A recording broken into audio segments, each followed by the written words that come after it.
The New York Jets are officially through 6 training camp practices, 2 that included the pads being on. So now seems like a really good time to start ranking this roster. First, we ranked the offense and defense and special teams, putting them into buckets.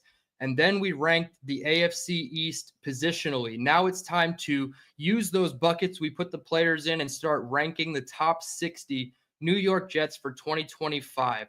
So let's get into it.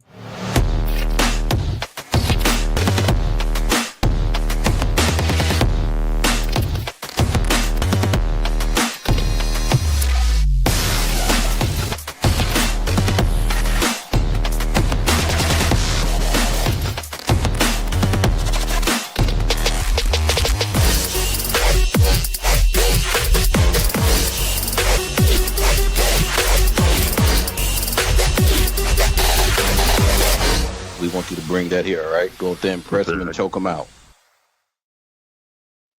What's going on, Jets fans? It's your boy DT back with another summer ranking series as we continue grinding our way through the offseason. Training camp is upon us, 6 days in the books for the New York Jets, including 2 with pads. I'm fired up for this one. We're going to talk about the top 60 players on the New York Jets, but we can't just start at number 1, of course, right? We have to start at number 60. We have to work our way all the way up. A precursor on why I chose the number 60. Obviously, 53 men make the initial roster. You can't just rank 53 players. It's such an odd number to me. So I had to go and round it up to 60, give you a little bit of a taste for some of the roster bubble players, right? But I'm also not crazy enough to go and do a full 90-man rankings show. So Rich Cimini put out his 53-man projection. So this feels like a good launch point to start ranking our players. And if you've been with me for a couple of the last live streams this summer, you saw I put every player into a bucket, grading them out 1 through 5, 5 being the best, 1 being the worst, obviously. And we're going to go through and show where these guys are in the pecking order, at least in my opinion, on the New York Jets. So you might not see it perfectly in order, the 1s, then the 2 grades, then the 3 grades, the 4s and the 5s, but you will see it pretty consistent with the way that I ranked them earlier on this summer. So without further ado, shout out to everybody in the chat, Purple Belt Mike, Bill M, Peg and Artie as well. So shout out to everybody already in here. I'm going to go ahead and throw it up on the screen. We have players 60 through 41 coming up first. As you can see on the screen, I have just 60 through 41, and then we'll do 40 through 21. So a little bit of a mystery, but as you can see here, this is all bottom of the roster players, right? I don't feel like anybody in this category is necessarily safe on the roster. Some may be more safe than others, but as we go through it, I think you'll realize that most of the guys on this exact slide, 60 through 41, they're not locks for this roster, obviously, wherein last year or the year before, it felt like maybe there were only 8 roster spots up for grabs. And it felt like your top 42 or 45 players on the roster were already locked in and ready to go. This time there's a little bit more mystery, new coaching staff, obviously a lot of turnover, new faces, players that they've brought in versus players that were already here at those existing positions. So we will start it off number 60 all the way down at the bottom. Again, positional value is going to bake into this, and that's why you see it's not exactly in tier order. But you'll see at the bottom, I have Austin McNamara at 60 and Harrison Mevis at 59, the punter and kicker, respectively, for the Jets. Positional value, yes, I think kicker and punter are important, but that's only if you have a person on that position group that's worth it, right? So PBM with the question out the gates, what's the colors mean? So a couple weeks ago, I did my roster bucket rankings, grading the Jets, and I had 1 was the unknown and development category, which is red. 2 was the orange category, which is below league average.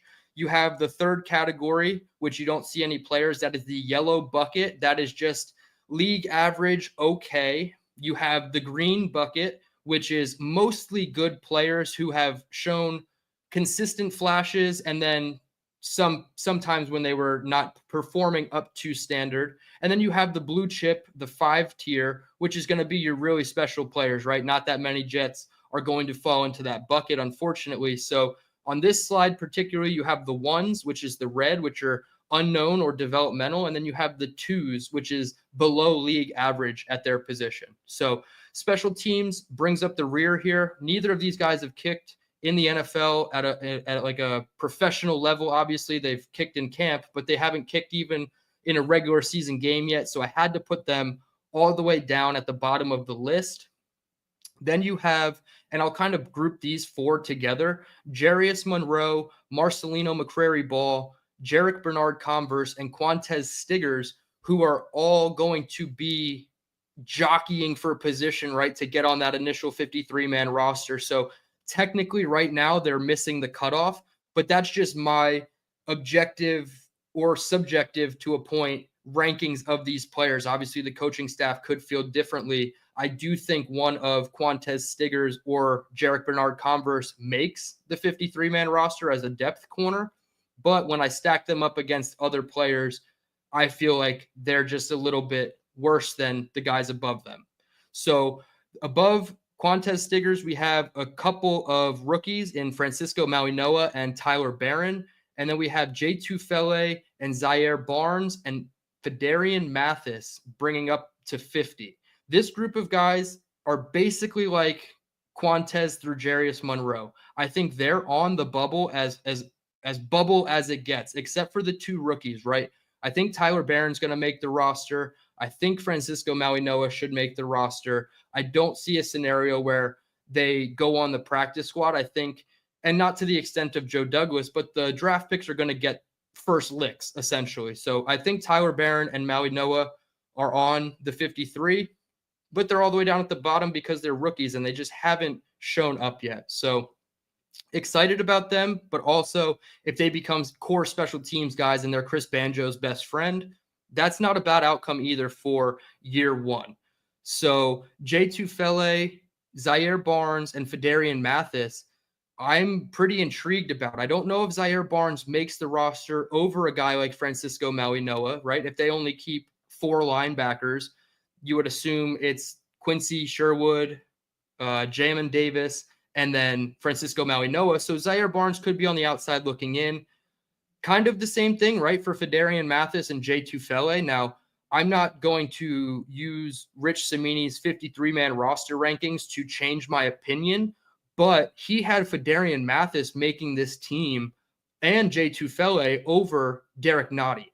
And as you can see here, Derek Nottie's not on this slide, so I didn't think of him as quite the roster bubble as Rich is somewhat alluding to with his roster rankings today. So I'm intrigued by Fedarian Mathis specifically because I think he has the largest body. He has the most mass at interior defensive line for somebody who's going to play next to Quinnen Williams. So if Mathis gets a shot and he proves that he can stay healthy, I think he's the guy for me at defensive interior, along with other guys that we'll talk about later in the series, either tonight or next week. So that's kind of your 60 through 50 guys.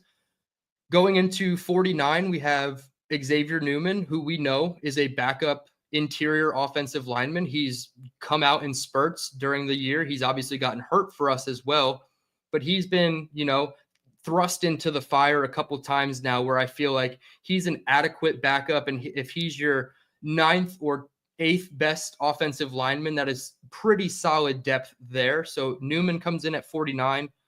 Irv Charles comes in at 48, who is just a special teams only player at this point, in my opinion. He's currently on the PUP list, so he hasn't even been practicing. And I think of a guy like Chris Boyd, and he does the same thing that Irv Charles does, right? He's a cornerback / special teams who never plays corner, whereas Irv Charles is a wide receiver / special teams who never plays wide receiver, really. So Irv Charles comes in at 48. He's on the fringe for me. If he can't stay healthy or get off the PUP, I'm not sure there's a spot for him on the 53. Moving up the list, we have Max Mitchell, similar to Xavier Newman, right? Kind of your backup interior player. He has some versatility, can play tackle. He did it his rookie year. and obviously exceeded expectations before the blood clots set in. So really intrigued on how they view Max Mitchell and Carter Warren, who's just a couple spots ahead, as you see. But one of those guys is going to make the team. Maybe both do, but there's a very good chance that one of them just doesn't cut it. And they keep 9 offensive linemen and they don't have room for either. So maybe Max Mitchell's versatility there gives him the edge, but I still don't think he's as good a player as Carter Warren. At number 46 is Xavier Gibson. I'm just not a fan. I'm trying to figure it out. What is it that he does well, consistently well? And it's not returning. It's not special teams. It's a little bit of work in the slot. I mean, maybe the short to intermediate stuff. If you don't think Malachi Corley can get there and you're going to cut ties with him, perhaps Xavier Gibson is your backup or third even slot option, and you give him the two-way goes, and perhaps he can create some separation in the short to intermediate game. Like I mentioned, Kyle Clifton, you're throwing me off with your comments here because that song is still stuck in my head. But Xavier Gibson comes in at 46 until I personally see a defined role for Xavier Gibson. This is probably going to be one the coaching staff and I do not see eye to eye on Xavier Gibson. I don't care if I'm right. I just want the Jets to be right. If I'm right and the Jets are wrong, it's not a good thing. If I'm wrong and the Jets are wrong, again, it's not a good thing, right? So I don't care if I'm right. I just want the Jets to be right about Xavier Gibson, and maybe we can move him up the leaderboard or up the rankings in the next couple weeks. Number 45, Leonard Taylor III, and this one kind of hurt me to put him all the way down here as like a fringe roster guy.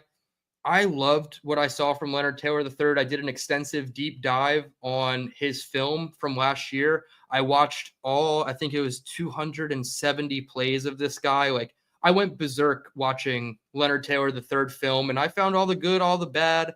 He's inconsistent, but he shows a ton of flashes in the pass rush game. He doesn't have a ton of juice in the run defense department, which obviously is the weak point right now for the Jets' interior defensive line. So Leonard Taylor, he's going to hopefully stick on the back end of the depth chart as like a situational pass rusher.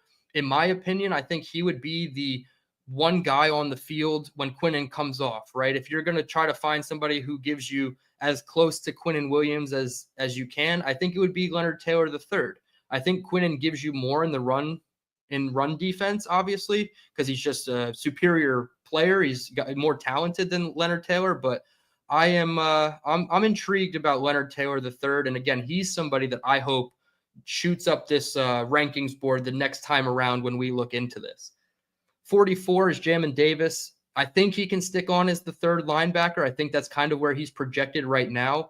Buffalo Jet fan also mentioned on his stream that Jamin has played edge technically. I would assume that's in an odd front defense where they're playing 3-4 and you have lighter outside linebacker types rushing off the edge.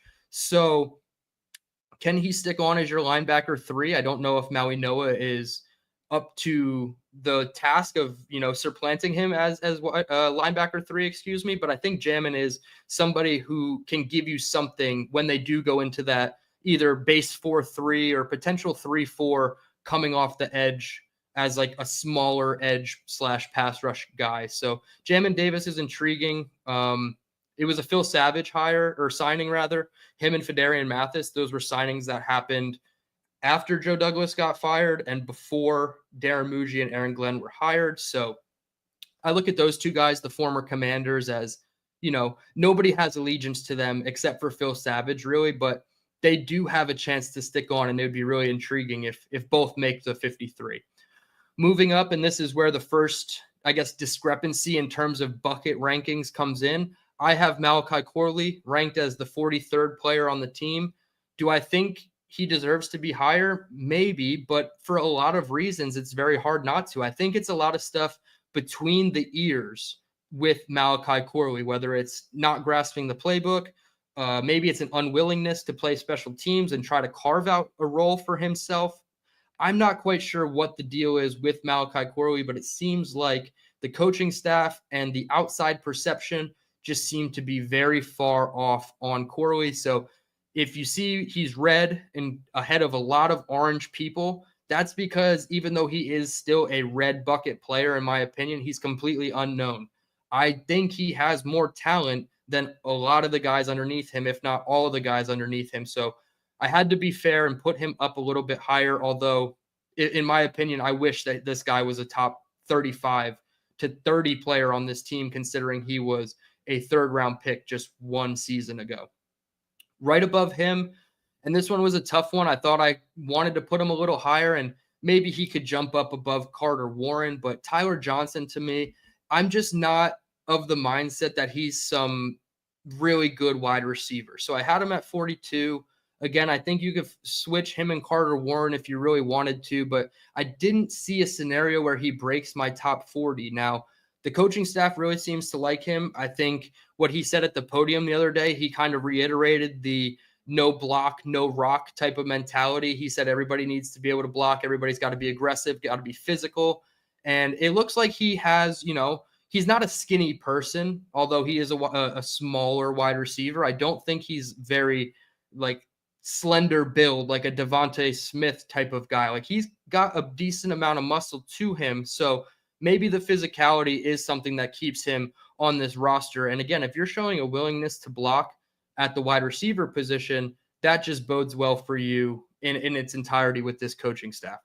Number 41 is Carter Warren. Mentioned him a little bit earlier. I think he's better than Max Mitchell, but Rich Cimini didn't have him making his 53. So again, I'm not going to drop Carter Warren all the way down, 10 spots, but it is going to be intriguing. None of these guys on this slide are safe. I mentioned it before. I think any of these guys could be cut, and it wouldn't be terribly shocking, right? I think Tyler Johnson would be the most surprising cut on this list, or one that doesn't make the roster outside the two rookies.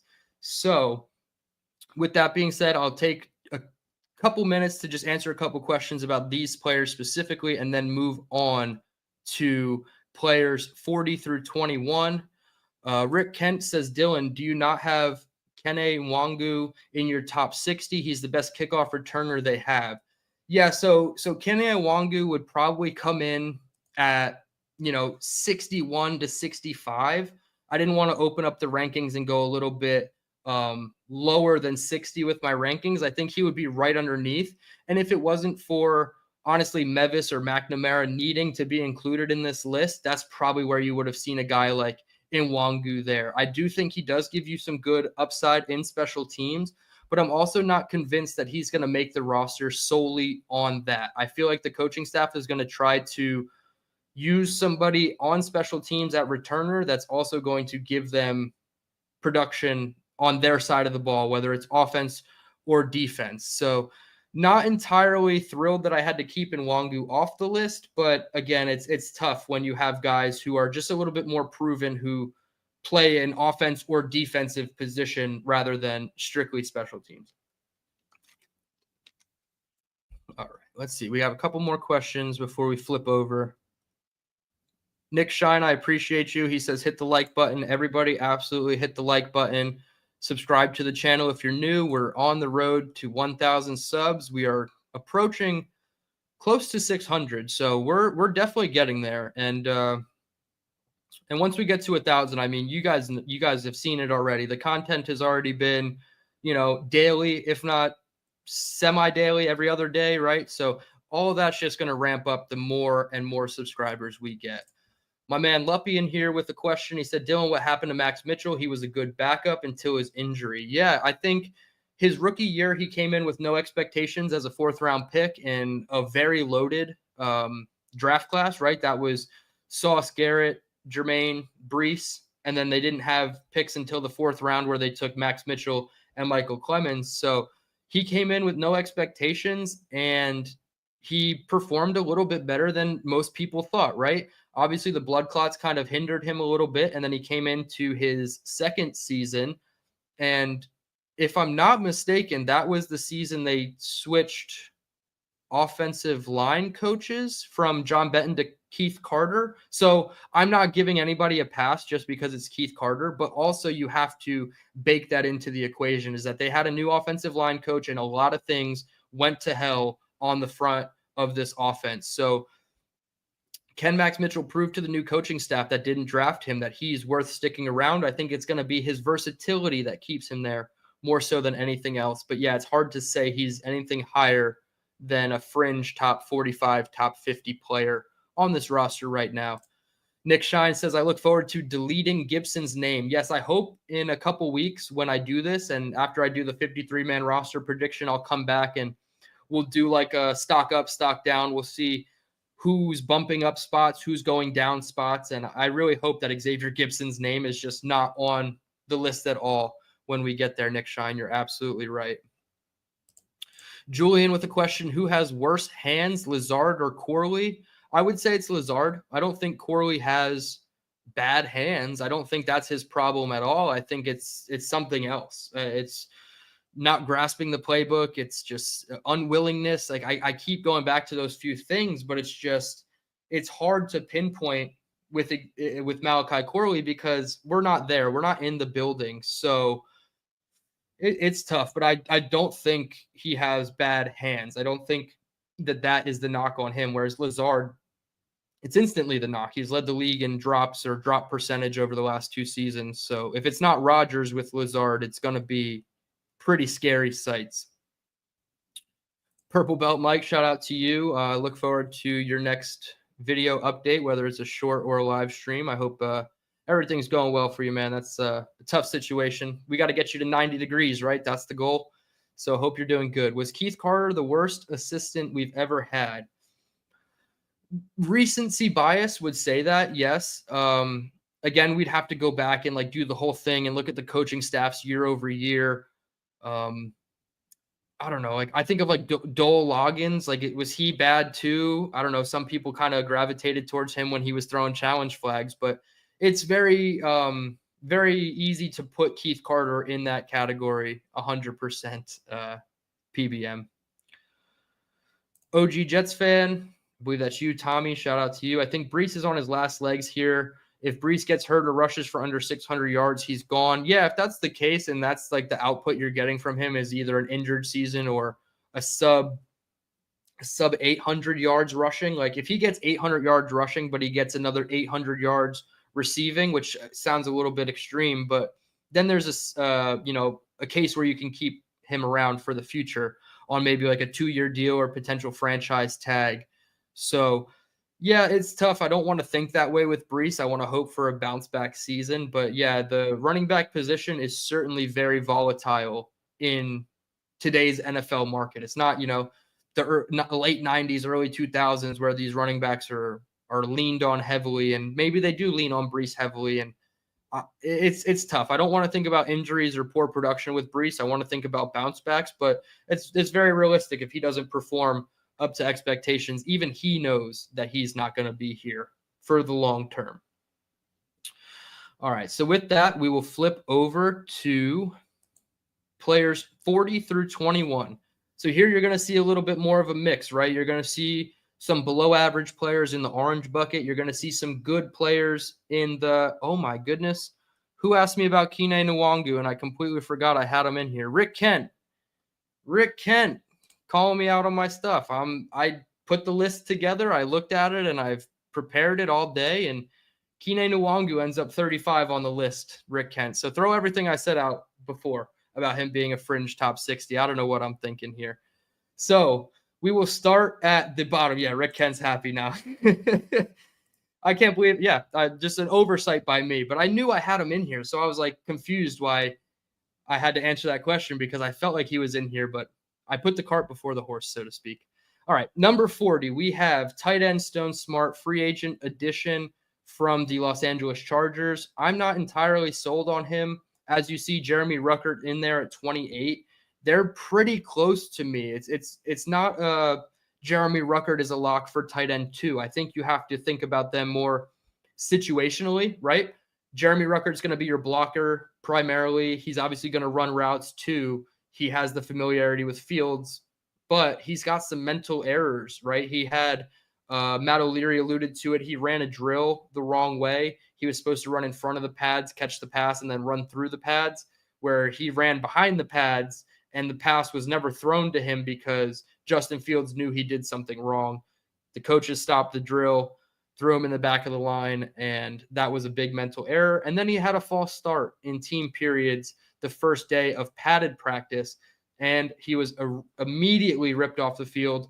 Obviously, it's not a huge indictment on him, but those two things specifically, they make me a little worried about Jeremy Ruckert if he can actually be a solid, consistent tight end too. So him and Stone Smart are really close down here. I only have them separated by one spot. That one spot at 39 is Arian Smith, our rookie wide receiver.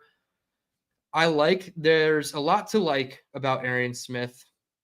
A lot of question marks as well. How are they going to deploy him? Is he going to be able to bounce back and catch at a better rate than he did at Georgia? I'm going to give him a slight pass in terms of his route running prowess and things of that nature, because he was a track star first at Georgia, and he was trying to do both sports. And then in his fourth collegiate season, he had 5 seasons at Georgia. His fourth season is when he decided he was going to take football as the primary sport for him. He felt like he had already done what he needed to do in the track world. He won a lot of titles, a lot of medals.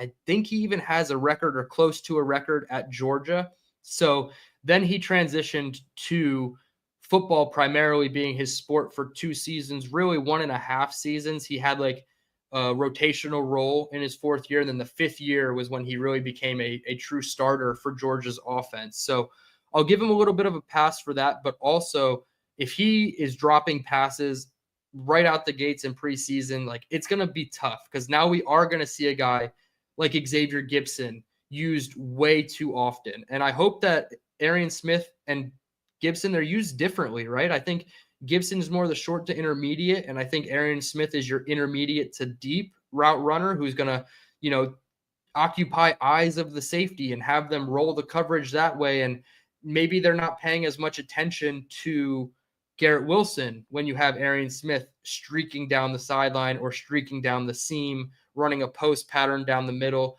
You have to account for Arian Smith because he's still a threat. And I don't think his hands are to the point where guys aren't going to care about covering him. So he was a tough one to place.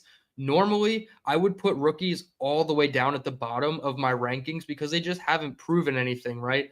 But in order to be a little bit more transparent with you guys, I tried to put rookies into spots where I think they actually fit. Like, as you can see, there's a lot of the rookies here. AZ, Mason Taylor, Malachi Moore, Arian Smith, all these guys are on the list. And some of them are ahead of some pretty notable names on veteran names, right?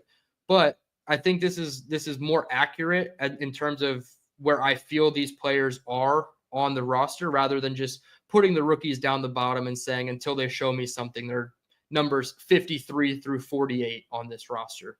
So Arian Smith at 39, Ruckert at 38, 37, 36, and 35. They're all special teams players. Thomas Hennessy, the long snapper, Chris Boyd, the cornerback / special teams. He's going to be your primary gunner. And then Keenan Wangu, the running back special teams, who's going to be your primary return man, at least in my opinion. I don't know if the coaching staff feels the same way, but I certainly think that Keenan Wangu deserves to be the primary kick returner over Gibson, over Cisco. I'm not sure if he can give you punt return duties as well. I'm not sure who that role is going to be occupied by as of today. But yes, Keenan Wangu, the kick returner for this team, at least in my opinion right now. Next up at 34 and 33, we have a pair of defensive tackles. And these are 2 really interesting names in the defensive tackle room, in my opinion. Rich Cimini had Coert being projected as a first or second down player, which would mean the obvious rundowns or the potential for rundowns.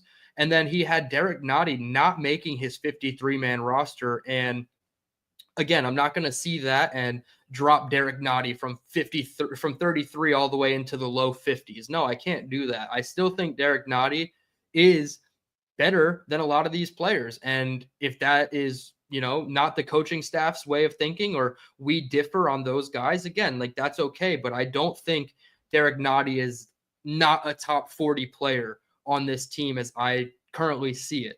So those 2 guys are going to be intriguing. I think there's a case for both of them to make the roster. I would hope both of them make the roster actually. And you have guys like Tufele, those guys are the ones that you're probably going to cut. And then maybe, you find a way to keep 5 interior guys and 5 edge rushers or however you break it up. But I would like to see Derek Nottie stay on this roster because I think a lot of Chris Jones's success has come with Derek Nottie by his side. So intriguing there.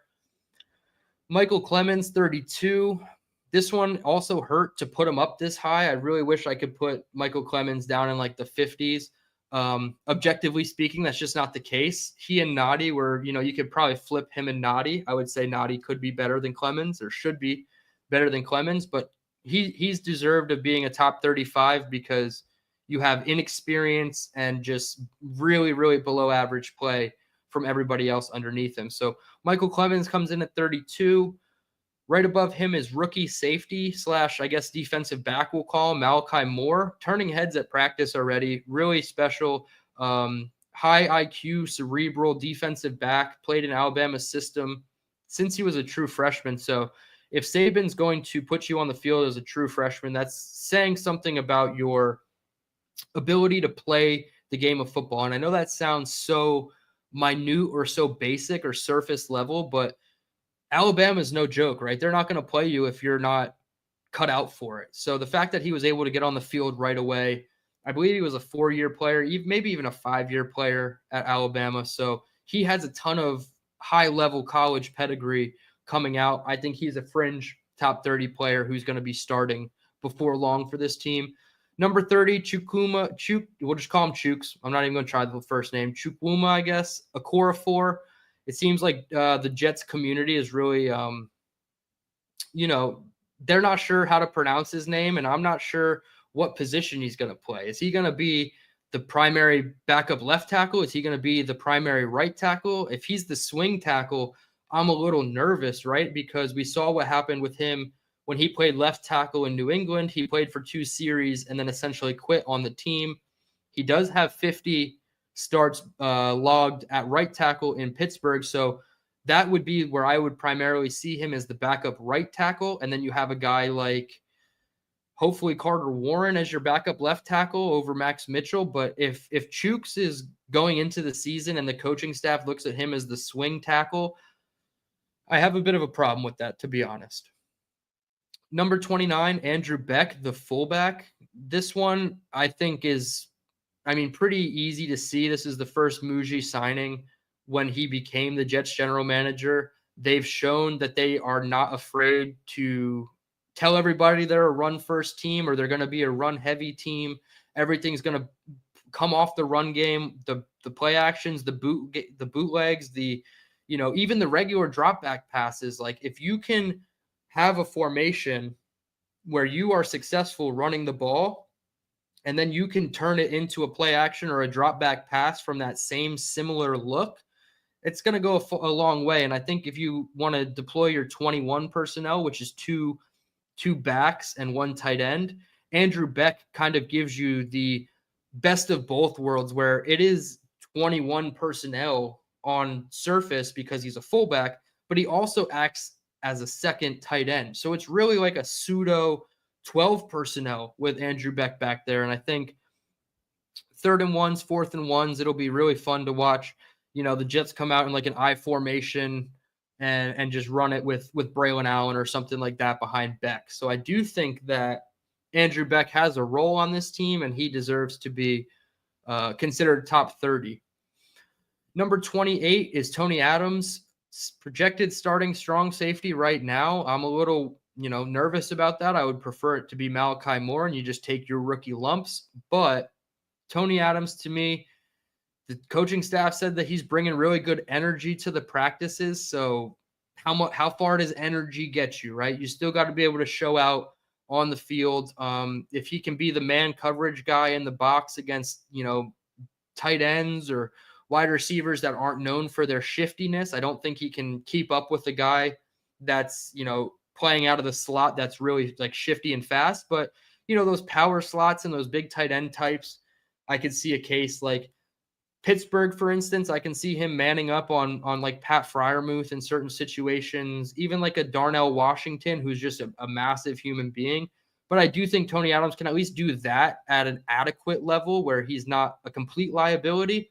But I don't want to see him in like the split field safety role where he's crashing down trying to take a good angle on the running backs, because we saw that just doesn't prove to work with Tony Adams. So I'm intrigued by him, but he stays at 28. 27, another rookie. Mason Taylor, tight end, already getting a lot of run with the first team as expected. I think he and Membu are deserved of being day one starters out the gates. So I like Mason Taylor's outlook for this season. I think the fours is what I'm coming back to. And I've said it before, 40 catches, 400 yards, 4 touchdowns. If you can get us that as the third or fourth pass catcher on this offense, that's plenty enough of production for me, considering what I think the run-pass splits are going to be of this offense. So Mason Taylor coming along in the pass game, already being praised for his ability to run block. I got, really excited when AG said, he's like, I know that he can be a good pass catcher, but we were surprised at just how well he can run block. And that's not shades of Nathaniel Hackett learning that Breece Hall can catch passes in week 8, right? Like, obviously he's learning this before the pads even came on, right? That happened a week ago. He said that about Mason Taylor. So I'm really intrigued to see just how much of a workload they put on Mason Taylor. They can put a lot on his plate. And if he proves that he's capable of handling a workload like that, then it's only going to get better for Mason. And I think the connection between him and Justin Fields is really already starting to show a good return on investment here with their second round pick.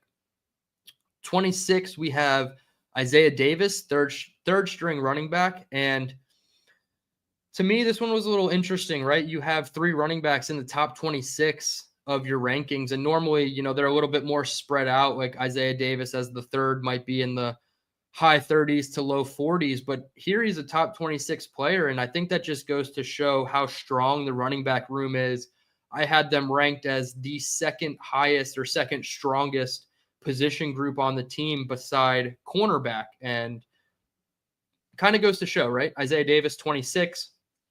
Obviously, Braylon Allen and Breece Hall are top 20 players. So really intrigued about this running back room. I think Isaiah Davis could also give you some pop as a special teams returner, probably kickoffs more so than punts. But if they want to try him out at both, I think that will be perfect.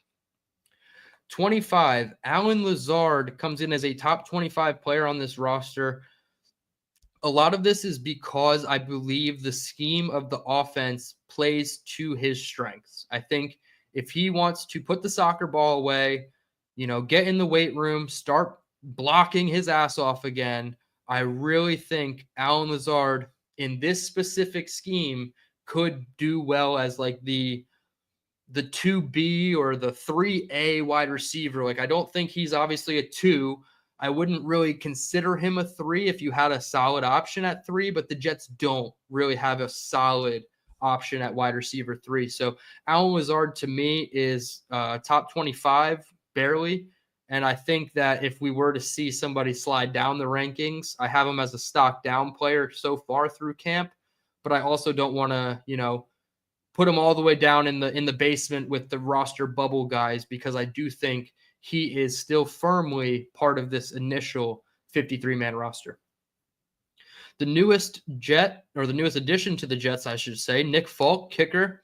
He comes in at 24. I think this is pretty deserved. Obviously, you saw where I had Harrison Mevis and Austin McNamara, the other 2 special teams players that kicked the ball for the Jets. They were all the way down at the bottom. Nick Folk, to me, he has to be top 25. Positional value is also baked into this. Obviously, kicker is a very important position. And if he's an inexperienced kicker, you're not feeling hopeful. When you have a veteran in Nick Folk, somebody who was probably the Jets' most consistent kicker for multiple seasons. I know they had Jason Myers for a cup of coffee. What was that? 2 seasons, maybe even 1 season of Jason Myers, and they let him walk after all pro season. But Nick Folk being the most consistent kicker we've had, in the past 15 years, I'm a little intrigued. I know there needs to be cautious optimism with Nick Folk because he's coming off an abdominal injury. He's going to turn 41 years old, but he did have the highest field goal make percentage in the last 2 seasons.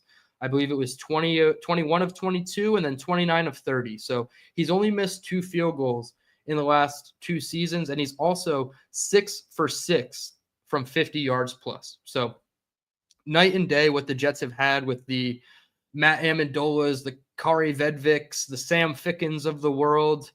Obviously, Caden Davis got cut, and this is something I kind of alluded to a couple shows ago, maybe. I don't know if it was a live stream or a recap show, but with Mike Westhoff coming to Jets camp, I didn't think it was going to fly that you had 2 guys who had never kicked at the NFL level before in Mevis and Davis as your kicker. Obviously, Mike Westhoff was here for a day or maybe 2 practices so far, and they cut their kicker and added Nick Folk. I'm not saying that was Mike Westhoff's influence on it, but it does seem strange that as soon as a special teams coach who's a legend in his own right is visiting practice, they go out and they start taking special teams a little bit more seriously with the hire or the signing of Nick Folk. So he comes in at 24, excuse me. 23 is Isaiah Oliver. I have him listed as a cornerback, but it looks like the Jets are going to play him more at safety. The clip that we saw of, I think it was him. Yeah, he came over the top on Arian Smith from the safety position and had a nice PBU in team drills the other day with the pads on. So I would say Isaiah Oliver is lining up more as a safety currently, but he does give you flexibility as a potential slot option. Obviously, if Michael Carter goes down again, I think he would kind of step up, him or maybe even Malachi Moore, who's played slot corner or star defender a lot in Alabama. So I think the versatility of Isaiah Oliver is going to keep him around over other players. Kind of the similar thing as like Max Mitchell, right? He's got versatility on the O-line, so he might stick around. Isaiah Oliver has versatility in the secondary, so he might stick around. Plus, I do think there is a little bit of crossover with him and Steve Wilks from their time in San Francisco. I could be wrong about that, but I believe that is the case with Oliver and Wilks. Number 22, we're down to the last 2 guys here on the rankings. 22, Tyrod Taylor, probably in my opinion, one of, if not the best backup in the NFL at the quarterback position. I would take him over many of the other options in the league. I think Jameis Winston is up there too, but I still think Tyrod Taylor gives you more of a cooler, calmer presence in the pocket where he's not going to create a ton of turnovers. And if I had to pick a backup quarterback for one game, I think Tyrod Taylor would be the guy. So I have him all the way up at 22 because, again, quarterback, high positional value. I think it's understated when you have a really good backup quarterback, but we almost saw it, right, with Justin Fields' dislocated toe, that Tyrod Taylor almost was the guy thrust into action. And we were all nervous for that, hour and a half until we learned it was a toe. And if there is a guy, like I said, I think it's Tyrod Taylor would be the guy that gives me the most confidence as a backup currently in this league. Number 21, the final guy on our rankings for tonight's episode, Azareye'h Thomas, rookie 3rd-round corner from Florida State. I'm really impressed with him so far. It hasn't been perfect. There was a rep against Arian Smith. It was like a kind of like an outside in route. He crossed face on AZ Thomas, got separation at the top of his route. It looked like a dig route or a basic route, which is an in-breaking route at like 12 to 15 yards. And he got really good separation on AZ. And obviously, you don't want to see AZ losing, but you do want to see Arian Smith winning. So it's kind of like a catch-22, kind of like the Garrett Wilson, Brandon Stevens catch from a couple days ago in practice, right? It's a hell of a defensive play in terms of coverage and sticking on the hip, but it's just an even better offensive play from Garrett to go up and moss him with the late hands like he did. So AZ losing to Arian Smith, I'm not too terribly, worried about it. I love seeing the rookies go at it. He has been impressive, PBUs. I think he does have an interception, maybe even 2 interceptions this camp so far. So I'm really intrigued to see what AZ Thomas can do on this defense. I've said it numerous times. I think it's a matter of time before he is in the starting lineup. And I think at worst next year, he's competing to be your cornerback too, ahead of a guy like Brandon Stevens, who's on the big contract. So AZ Thomas rounds us out at 21. I will give everybody a couple extra seconds to look at this while I scroll through your questions, but that's going to do it for this ranking segment. We're going to be back with 20 through 1 next week or later this week. I'm not quite sure what the schedule is going to be, but at this point, I'll turn it over to your questions. We'll hang out for a little bit. I'm at the 45-minute mark, so we'll hang out for another like 15, 25 minutes and answer all your questions about this team. So with that, I'll take this down and I'll scroll up to see all your comments and questions. I see Patriots 12 in here. Who let him in?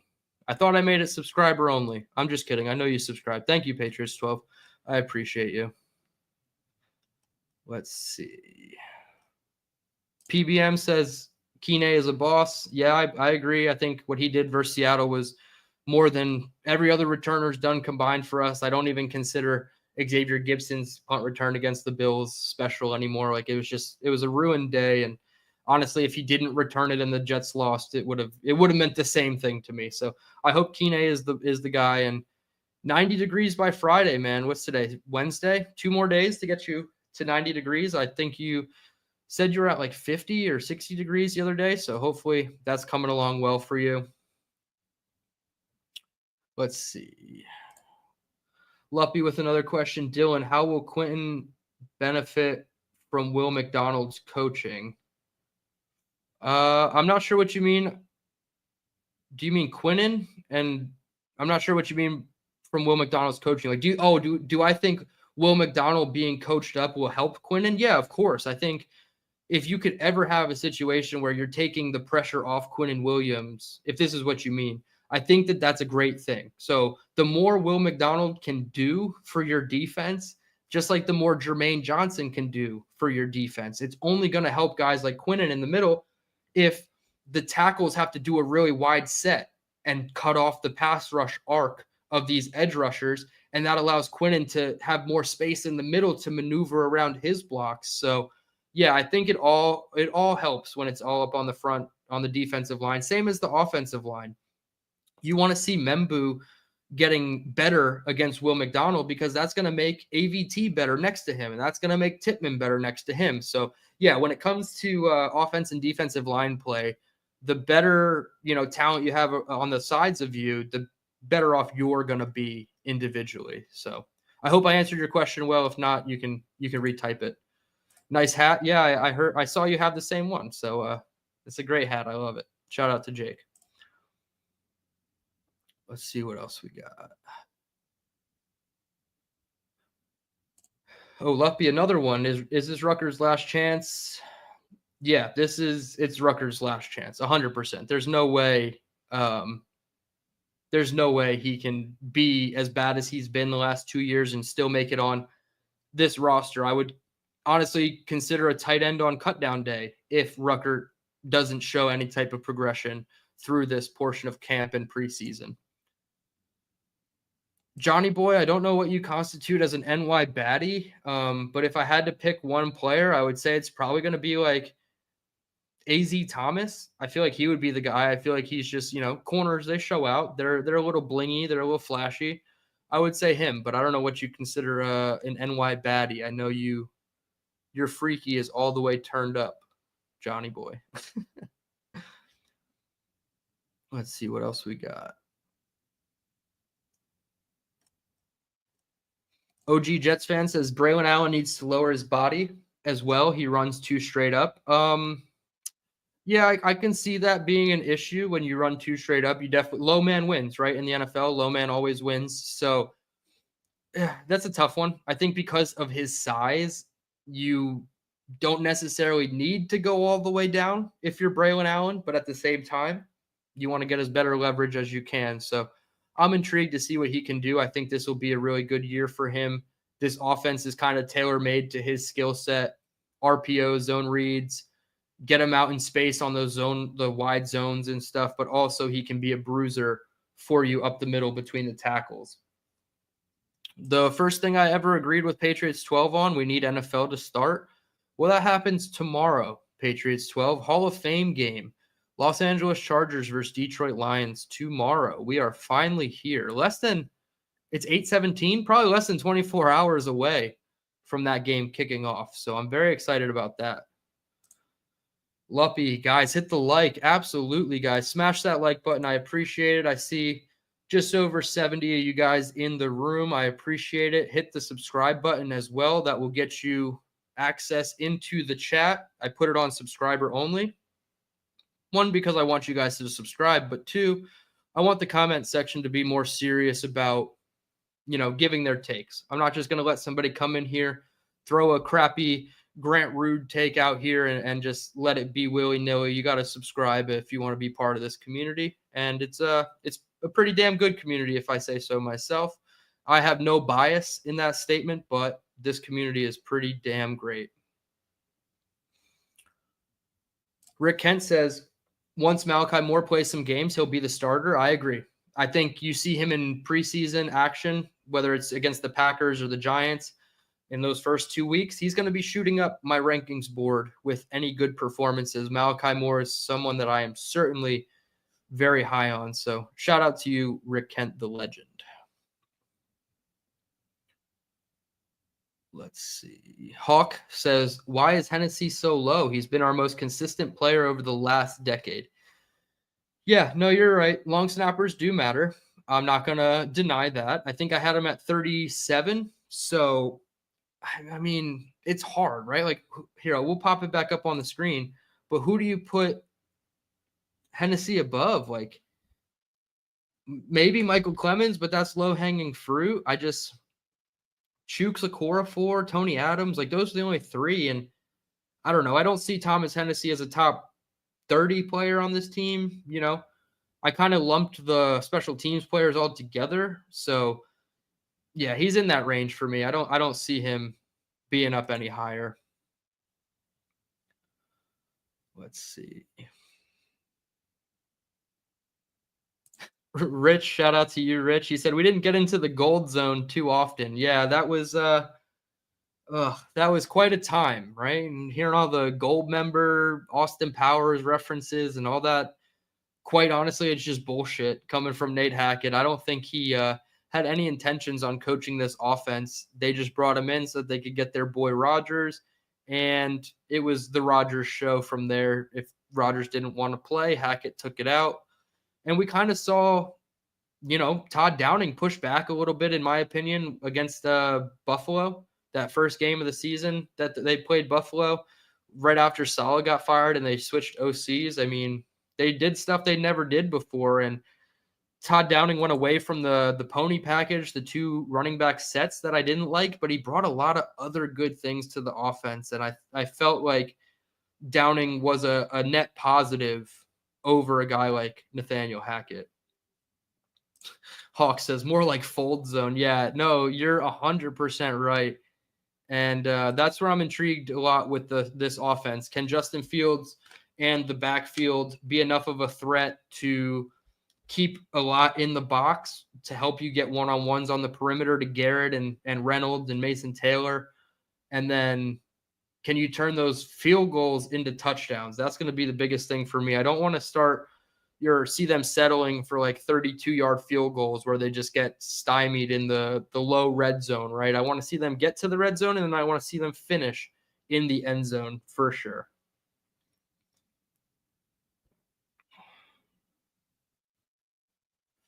Let's see. Luppy, another question here. So Becton won a Super Bowl. Oh, Becton. Yeah, Mekhi Becton did win a Super Bowl. Yeah, he switched positions, but he did. Won a Super Bowl, and he was a disaster for us. How do you think the O-line coaching will change who we are?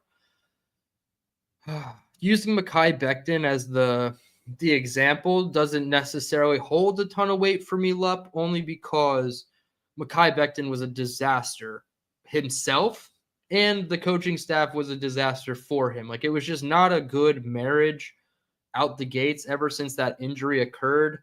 A lot of things on both sides went wrong. I'm not going to only blame Becton, but I'm also not going to only blame the coaching staff. So I think it was just a situation where there was too much tension, too much turmoil in that relationship, where it just didn't work out, unfortunately. And now I think we have a much better offensive line. I'm glad Becton went on to, win a Super Bowl and be, mostly healthy as a starter for the Eagles. But I think the new coaching staff and the talent we have now is going to definitely be a big change for the better.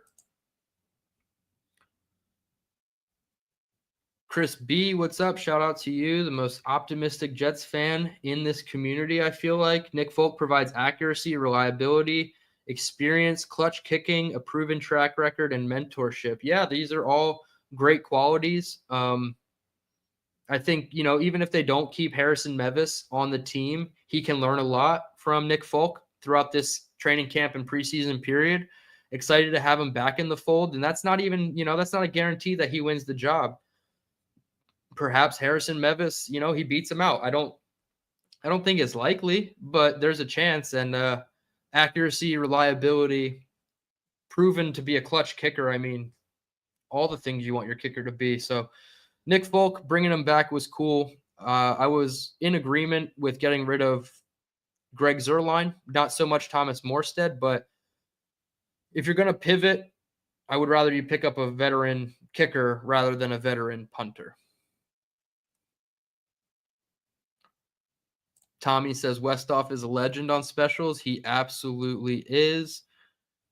I have his book somewhere over here. Yeah, I have his book down here. You can't see it, but I have his book, Figure It Out. It's really good. It explains a lot about his, the obstacles he had to face coming into the league and really innovating special teams and making it what it was before they banned all the rules that he was famous for, creating. Like, I think the wedge block and all that stuff. Like, he mastered all that stuff, and he had our guys really performing at a great level. So happy to have Westhoff here at camp. Let's see what else we got. We're approaching the 1 hour mark. Rick Kent says Gibson was lucky. Yeah, I'm sure there's an element of it where if you go back, you probably see a couple holds or potential block in the backs, which happen on a lot of special teams plays. But blind squirrel finds a nut, right? Broken clock's right twice a day. So it's probably not looking great for Gibson, but there's also a really good chance that he sticks around just due to lack of depth. All right, we'll take one or two more questions here. What's up, Stack? I see you in the chat. Shout out to you. Another one from Tommy. In your opinion, DT, next 10 years, Olu or Membu, the better tackle for the New York Jets? That's a tough one. I love Olu's pass blocking ability. I love Membu in the run game when he turns it on. Like his game against Oklahoma, he's flat backing second level defenders all over the film. He's bouncing everybody out of the club. So I would say Membu, I think. Yeah, I think I would go with Membu. The fact that he's already a damn near, I don't want to say elite because that's tough for a rookie, but a very high-end run blocker. I think going against guys like Will McDonald will only help him more, getting into his pass rush sets a little bit quicker, which I think he does at a good level already. I just think he could improve a little bit there. His hand usage, not getting beat with the inside spin moves and things of that nature will come along for Membu. But I guess if I had to project 10 years in the future, hopefully both these guys are on the team, but also I would say Membu right now would be my pick. Also, he was picked 4 spots higher. I think people kind of gloss over the fact that he's the third highest draft pick on this team, right? Quinnen at 3, Sauce at 4, and then Membu at 7. So really, really excited about Membu, and I think he's the answer here for me. All right, last one here. Actually, 2 more here. Johnny Boy, will Zach Kuntz get the ball? No, there's no way. Unless it's an August game against the Giants or I think the Commanders, whoever that third preseason game is, that's the only time Zach Kuntz, will get the ball. What he does with it from there, I don't know, and I hope he actually catches it, but I don't see him sticking around long. Yo, home, shout out to you. Just the Tipman, elite name. He said, "What is Hackett doing now? Is he unemployed?" No, he was actually hired last week by the Green Bay Packers to help on the defensive side of the ball. So it's kind of weird, right? He's not actually like doing things for the defense. He's gathering intel about defenses for the offense. So it's a weird kind of way that they put it, but he's technically working with the defense, but he's with an offensive mind. He's working with the defense. All right, I see a couple more questions in here, so we'll keep it going. You guys are great with all your questions, so we'll keep it going a little longer. Stack says, Dylan, where do you see Donovan at the end of camp? Practice squad. That's probably it, right? I think he's an injury away from having relevance on this team. And even still, if it's a guy like Isaiah Davis, do they think Donovan Edwards is that guy to replace Isaiah Davis? I'm not sure. I think that'd be probably a street free agent or another guy that they stash on the practice squad at the time. So I guess I'm just not that high on Donovan Edwards. I understand he had a good 2023 season with Michigan, and then 2024 was a bit of a mixed bag for him. But yeah, I'm not too high on Donovan Edwards, honestly. All right, let's see. Yo, Holmes, no, I have not seen Predator yet. I'm not a big movie guy. I honestly, when I'm not doing this, if I'm not on the golf course or like, cooking, I'm probably watching golf content on YouTube. I'm a big YouTube consumer, whether it's Jets content, golf content, things of that nature. I'm not like a big sit down and watch a movie type of guy. Like it'll probably take me like 2 or 3 nights to finish a 2.5 hour movie because I don't know. I just get tired of sitting there watching a TV for so long. If I could break it up into 45-minute sections, I would definitely be more of a movie person. Mike Dem, shout out to you in the chat. Appreciate you tuning in, bro. Let's see. Big fella has a chat here. Dylan, does Stone Smart beat out Ruckert for the top backup tight end spot? Also, do you think Ruckert could be in on some fullback situations? So I heard this. Maybe it was Robbie Sabo. Maybe it was somebody else. I'm terrible with citing my sources of information when it comes to like Twitter and things like that. But somebody said that Ruckert and Beck were going to be competing and in competition with each other. And if that's the case, then yeah, you would probably see Ruckert do some fullback duties if they don't keep Andrew Beck. But if they keep Beck, say they go 4 running backs, including Beck, so you have your 3, Hall, Allen, Davis, Beck, and then you have your 3 tight ends in Taylor, Ruckert, Smart. Yeah, you can kind of use Beck and Ruckert interchangeably to a degree. But does Stone Smart beat out Ruckert? No, but there are certainly going to be situations where Stone Smart is on the field ahead of Jeremy Ruckert, perhaps in like obvious pass situations, things of that nature. He's going to be more spread out, power slot, not necessarily attached as a inline Y tight end. So I would say no, he doesn't beat out Ruckert, but Ruckert certainly needs to prove that he can be a little bit more versatile and do the fullback stuff as well.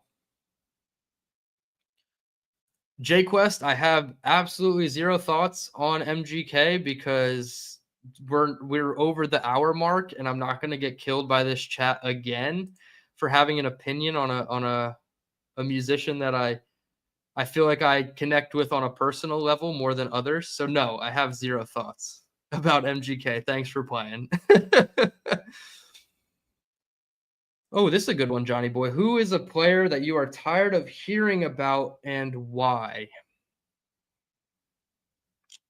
I think the easiest answer is Michael Clemens, right? I've been every chance that we get at free agency, draft, right after the draft, even projecting forward to cut down day. I am looking for guys that are going to take Michael Clemens off this roster. So I would say him. I'm a little bit tired of hearing about, but that's a tough one. Maybe also Xavier Gibson. a little bit tired of hearing about him just because I want Malachi Corley to be that guy. Just doesn't seem like it's happening. So I would say those two, Gibson and Corley, just the guys that I want replaced on this team.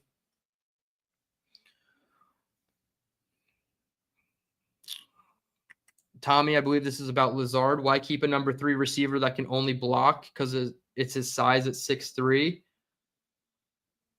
Yeah, I mean that's part of it, right? You can't just have a bunch of sub 6 foot guys in your offense at the wide receiver position, right? Garrett Wilson's not a tall wide receiver himself. So if you get rid of an Allen Lazard and you don't keep a guy like Brandon Smith, Josh Reynolds is your only 6 foot or more wide receiver. And to me, I feel like the roster that they want to build, the offense that they want to run, they're going to need some. I don't want to call them trees on the outside, but you do want the taller wide receivers for sure in certain situations. So it's all going to be situational based, but I would consider wide receiver 3 right now to be a group of players. I think it would be Lazard in certain situations.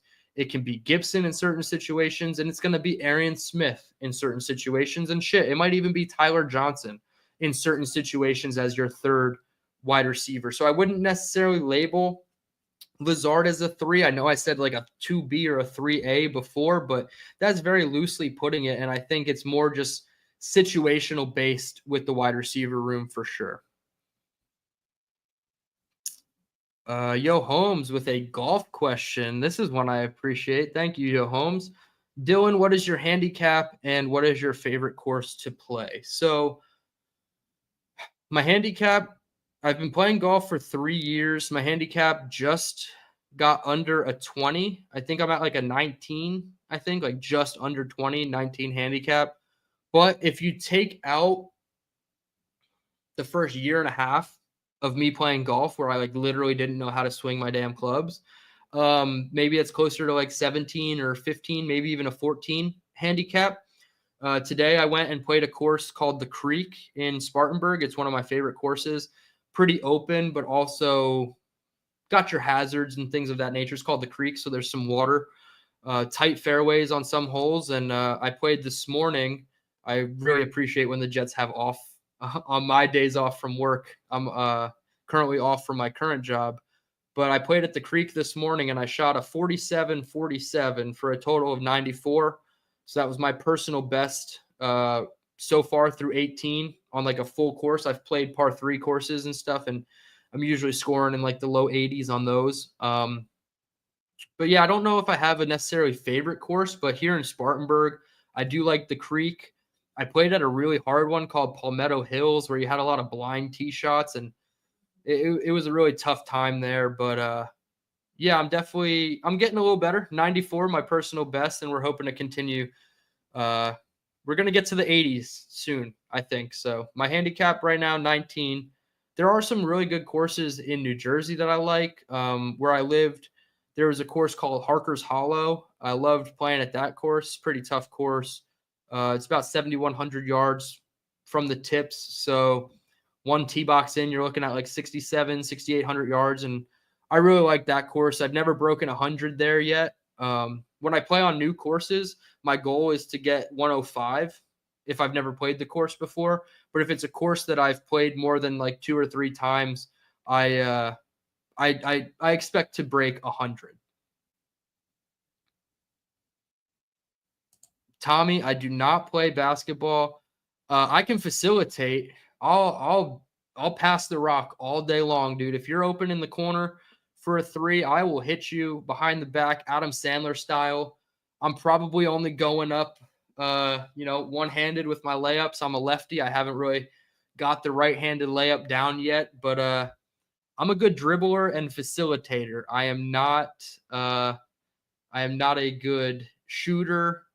Driving, I can play hella defense, man. I will body somebody up. I might get a foul. I might get in foul trouble, but I'll definitely body somebody up on defense. And I use my frame. I'm 5'11". I can get up there. I'll swat your shit. I'll send you to the 5th row. Hell yeah, we could ball up anytime, Tommy. Purple Belt Mike, no, I do not like Coldplay as well. I don't know if that is even a comparison with MGK, but if that's what you want to do, that's fine. One thing I do know is I would never go on a date to a Coldplay concert because I'm not getting allegations thrown against me that are going to make me quit my job.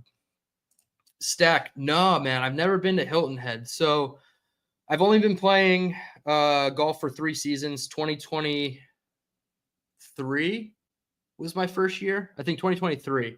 So when I started that year, I was still up living in New Jersey, and I'm not going to travel to Hilton Head to play golf. That being said, now that I'm here in South Carolina, I would love to take a guy's trip out to Hilton Head, play their championship level courses, but I don't live anywhere near Hilton Head, dude. It's like a 4.5 hour drive for me. I'm in the upstate, like northwest corner of South Carolina, so it's a far drive for me just to play some golf. Like Clemson and Columbia are about an hour from me. Columbia being the state capital, Clemson obviously where the Tigers play, but Hilton Head, Charleston, I think Myrtle Beach, is that considered South or North Carolina? That's all like 4+ hours away. Like that's a huge trip for me to do. So to play golf, not really worth it by myself. Maybe if I had a group of guys come down and visit me, that would be preferred. Connor Long, what up, Mr. Golfer? No, that's you, man. You're the one that's killing it. You got a better handicap than I do. You're somebody that would love to come play Hilton Head, I'm sure. So I appreciate you tuning in, bro. Thank you so much. All right, looks like yes, Tommy, I am a lefty. Yep, I'm backwards, so to speak. I do everything pretty much lefty. Throw a ball, catch a ball. I wear my baseball glove on my right hand. The only thing I don't do lefty because it feels really awkward is I can't cut scissors with my left hand. I have to do that righty. But as far as like penmanship and everything, yeah, I'm a lefty, so I'm backwards.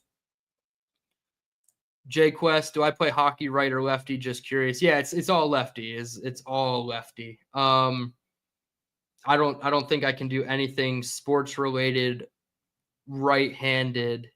It just gets awkward. Like even the layups, like I'm trying to like think of the motion and I just can't do it. It all comes off as like a finger roll. Like it's not good. So yeah, I would say lefty for everything sports related. Even trying to bat righty, I can't do it. I'm pulling down the right field line just about every time with my baseball swings.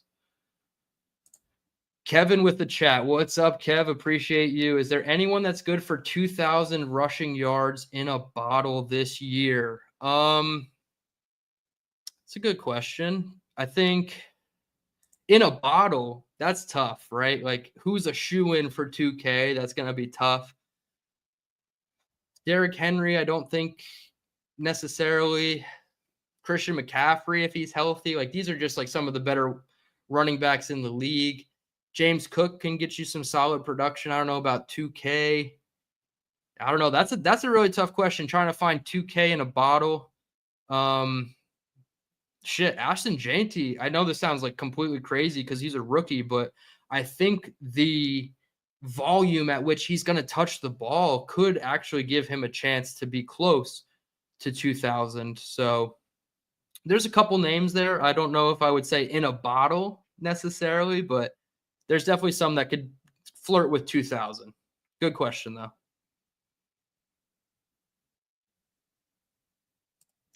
Nick Shine, I enjoy using the closer handicap spots at the mall since I'm lefty.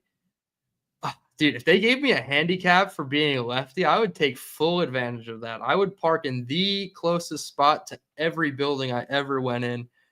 No, I don't think it's a handicap, man. I mean, I can throw the ball farther than a lot of right-handed people I know. So I don't know if it's a handicap, but there's definitely times where I feel a little backwards for sure. Like every time I get up to the first tee box at this one golf course, it's a par 3. The two old men that run the clubhouse or whatever, they're always sitting out there smoking their cigarettes, and they're like, "Hey, Sonny, you're standing backwards there on the ball." And I'm like, "Yeah, I know, dude, but like, watch this drive, right? George Bush style." And then I crank it like 230 in center of the fairway, and they shut their mouths. So Yeah, I would definitely take advantage of it if I could for being a lefty. Purple Belt Mike, that's a good one. Saquon obviously is the one that I'm missing here. Yeah, he has probably the best chance to do it. But he also said this offseason, he was like, I wouldn't expect that from me the rest of my career. So, that's a tough one. But I do think that he needs to be included in this. Absolutely 100%. 2,000 all-purpose yards. Absolutely. Nick Shine. Yeah, man, dude. If we're golfing in September, I'll bring my clubs. I don't give a shit. I'll come up and swing them. Yeah, if you want to golf in September when I'm up for the Steelers game. The only thing is, though, you're going to have to give me a ride, man. I'm going to be waiting on you. Pull up in the limo with the sign that says DT. You got to go full out if you're going to pick me up and we're going to play golf together. Yeah, yo, Holmes. Always keep my clubs in the car. Always got to keep the 9 in the car. Iron and the 9mm. Always got to be in the car when you're down here in the South. All right, hour and 15. We're going to end it here. 75 minutes. We went through the rankings. Players 60 through 21. I appreciate everybody tuning in. Oh, at the buzzer. If you're coming up to golf, I got you as long as you fly into Newark. Yeah, I only fly into Newark. The only time I'll fly into ABE, which is Allentown, Bethlehem, Easton, which is a Pennsylvania airport, but that's just because it's closer to my home, and that's only if I don't find flights into Newark. So Newark is always my preferred destination when I fly into New Jersey. All right. With that said, I appreciate it. Players 60 through 21 at the front end of this. I appreciate everybody tuning in. You guys are awesome.